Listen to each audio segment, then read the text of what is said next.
അത് പഠിക്കുകയല്ല, അത് ആവർത്തിച്ച് നമ്മൾ മനഃപ്പാഠമാക്കുക.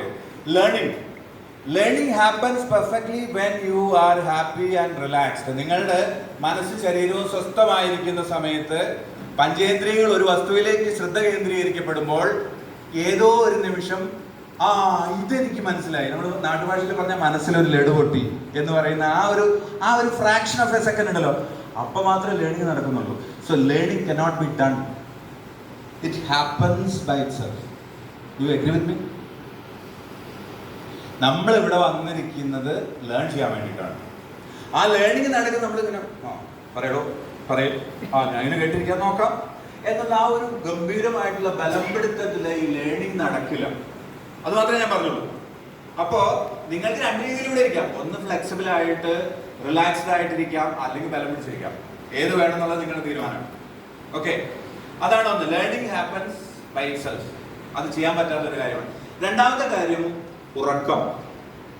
നമ്മളിൽ പലർക്കും പല രീതിക്കാണ് അല്ലേ. ചിലർക്ക് നല്ല രീതിക്ക് ഉറക്കമുണ്ടാവും, ചിലർക്ക് രാത്രി 12 മണി കഴിഞ്ഞാൽ അല്ലെങ്കിൽ 2 മണി കഴിഞ്ഞ് എഴുന്നേറ്റ് കഴിഞ്ഞാൽ പിന്നെ ഉറക്കമില്ല, ചിലർക്ക് ഇടയ്ക്കിടയ്ക്ക് ഞെട്ടി എഴുന്നേക്കും. അങ്ങനെയുള്ള പല സ്ലീപ്പ് ഡിസോർഡേഴ്സ് ഒക്കെ ഇപ്പോൾ വളരെ കോമൺ ആണ്. Sleep happens by itself. ഉറക്കം നമുക്ക് ചെയ്യാൻ പറ്റില്ല, ഡൂവർഷിപ്പ് ഇല്ല. ഞാൻ ഉറങ്ങിക്കൊണ്ടിരിക്കുകയാണ് പറയാൻ പറ്റില്ല. ഡൂവർഷിപ്പ് നമുക്ക് ചെയ്യാനും പറ്റില്ല. മനസ്സും ശരീരവും ശാന്തമാക്കിയതിനു ശേഷം സ്വസ്ഥമായിട്ടൊരു സ്ഥലത്ത് കിടന്നു കൊടുക്കാനേ പറ്റുള്ളൂ. Sleep should happen by itself. Do you agree? Thank you. And the third one is mindfulness or meditation. ധ്യാനം, മൈൻഡ്ഫുൾനെസ് ചെയ്യാൻ പറ്റില്ല. പഞ്ചേന്ദ്രിയങ്ങളും എല്ലാം അടക്കി മനസ്സിലേക്ക് ഉൾവലിഞ്ഞ സമയത്ത് ധ്യാനം സംഭവിക്കുകയാണ് ചെയ്യുന്നത്. So these three things are very powerful in our life. പക്ഷെ നമുക്ക് ചെയ്യാൻ പറ്റില്ല.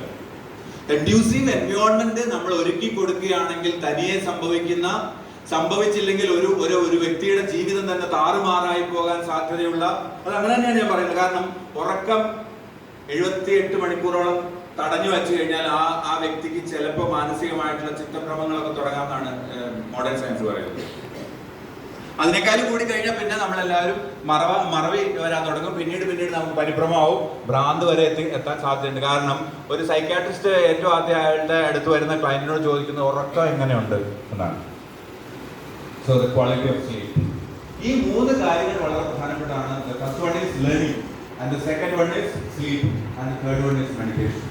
ഈ 3 കാര്യങ്ങൾ ചെയ്യാൻ പറ്റാത്തതാണെന്നും കൺഡ്യൂസീവ് ആയിട്ടുള്ള എൻവയോൺമെന്റിൽ നമ്മൾ വിട്ടുകൊടുത്തു കഴിഞ്ഞാൽ തനിയെ സംഭവിക്കുന്ന 3 പവർഫുൾ കാര്യങ്ങളാണ് എന്ന് നിങ്ങളെ ലളിതമായിട്ട് ഓർമ്മിപ്പിച്ചുകൊണ്ട് നമ്മൾ സെഷൻ തുടങ്ങുകയാണ്. അതിനു വേണ്ടിയിട്ട് നിങ്ങളുടെ ഈ മനസ്സിൽ നിങ്ങളിപ്പോൾ എല്ലാവരും പല സ്ഥലങ്ങളിലാണ് അല്ലേ.